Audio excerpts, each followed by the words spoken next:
Hello বন্ধুরা, খুশি cooking চ্যানেলে আপনাদেরকে অনেক স্বাগত। বন্ধুরা, আজকে আমি করবো নিরামিষ পনির। ভিডিওটা আপনারা পুরো দেখবেন, দেখে কেমন লেগেছে কমেন্ট করে জানাবেন। যারা নতুন আছেন সাবস্ক্রাইব অবশ্যই করবেন। তাহলে ভিডিওটা আমি শুরু করছি। প্রথমে আমি নিচে কড়াইতে সরষের তেল গরম হয়ে গেছে, এর মধ্যে পনির দিয়ে দেব। পনিরটা আমি হালকা করে ফ্রাই করে নেব। এর হলুদ দিয়ে ফ্রাই করে নেব, আপনার চাইলে লবণও দিতে পারেন। আমি শুধু হলুদ দিয়ে ফ্রাই করব, হালকা গোল্ডেন হলে আমি বের করে নেব। বন্ধুরা, আজকে নিরামিষ পনিরটা করছি। কি নিরামিষ পনির একবার খেয়ে দেবেন, খেতে খুব দারুণ স্বাদ লাগে। আর ভিডিওটা একটু স্কিপ করবেন না, স্কিপ করলে বুঝতে পারবেন না নিরামিষ পনিরটা কী করে করেছি। আর আপনারা যারা আমার চ্যানেলে নতুন আছেন সাবস্ক্রাইব অবশ্যই করবেন। আমার পনিরটা হালকা করে ভাজা হয়ে গেছে, এবার আমি একটু বের করে নেব। আমি গ্যাসের মিডিয়ামটা হাই করে ভেজেছিলাম, পুরো ফুল করেছিলাম। সব পনিরগুলো এক এক করে বের করে নিচ্ছি। আর কড়াইয়ের মধ্যে যেটুকুনি তেল রয়েছে সেইটুকুনি তেল দিয়ে পনির রেসিপিটা করব। আপনারা যদি প্রয়োজন পড়ে তাহলে তেল দিতে পারেন। আমি একবারেই তেল দিয়ে দিয়েছিলাম, তেলের মধ্যে পনিরের ফ্লেভারটা ঢুকে যায়, টেস্টটা খুব সুন্দর আসে। এবার এর মধ্যে আমি কিছু গোটা মশলা দিয়ে দেবো। গোটা শুকনো লঙ্কা দিয়েছি, তেজপাতা দিয়েছি, গোটা জিরে দিয়েছি, আর গরম মশলা গোটা দিয়েছি। গোটা মশলাগুলো হালকা করে ভাজা হয়ে যাওয়ার পর এর মধ্যে আলু দিয়ে দেবো। বন্ধুরা, আমি আজকে আলু দিয়ে পনির করব। আলু দিয়ে পনির করলে খুব সুন্দর করে খাওয়া হয়ে যায় আর টেস্টটাও খুব সুন্দর লাগে। আমি আলুটা দিয়ে দিলাম, আলুটা দিয়ে খুব হালকা করে ভেজে নেব। গ্যাসের ফ্লেমটা আমি জোর করে রাখবো। খুব সুন্দর করে লবণ হলুদ দিয়ে দেবো, এর মধ্যে লবণ হলুদ দিয়ে খুব ভালো করে আলুটা ভেজে নেব।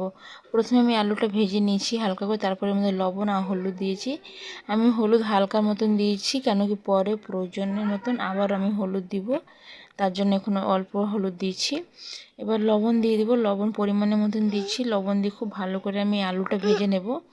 আর বন্ধুরা, এরকম করে নিরামিষ পনির করলে কী হয়, গ্রেভিটাও খুব সুন্দর হয় আর খুব সুন্দর করে একটা পনিরের নিরামিষ তরকারি হয়। পরোটা রুটির সঙ্গে ভাতের সঙ্গে খাবেন, খুব সুন্দর লাগে। আর এর মধ্যে নিয়েছি টমেটো বাটা, আদা বাটা, কাঁচা লঙ্কা বাটা, কাশ্মীর লাল লঙ্কা আর গুঁড়ো জিরে আর গুঁড়ো হলুদ নিয়েছি।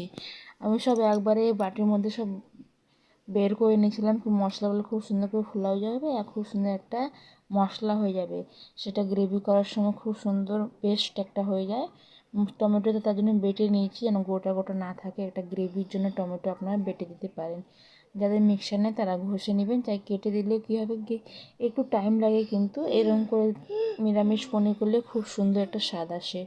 আর হালকা করে খুব সুন্দর করে আমার মশলাগুলো ভাজা হয়ে গেছে, কড়াইতে ধরতে সেরে খুব সুন্দর একটা গ্রেভি হয়েছে। এবার এর মধ্যে দিয়ে দেবো অল্প ধনেপাতা কুচি। ধনেপাতা কুচি দিয়ে খুব সুন্দর একটা গ্রেভিগুলো খুব নাড়াচাড়া করে খুব ভালো করে মশলাটা মাখিয়ে নেব। তারপরে প্রয়োজনের মতন জল দেবো। যত মাখা যদি করতে পারেন পনির তো মাখাই করবেন। আমি একটু হালকা গ্রেভি করব।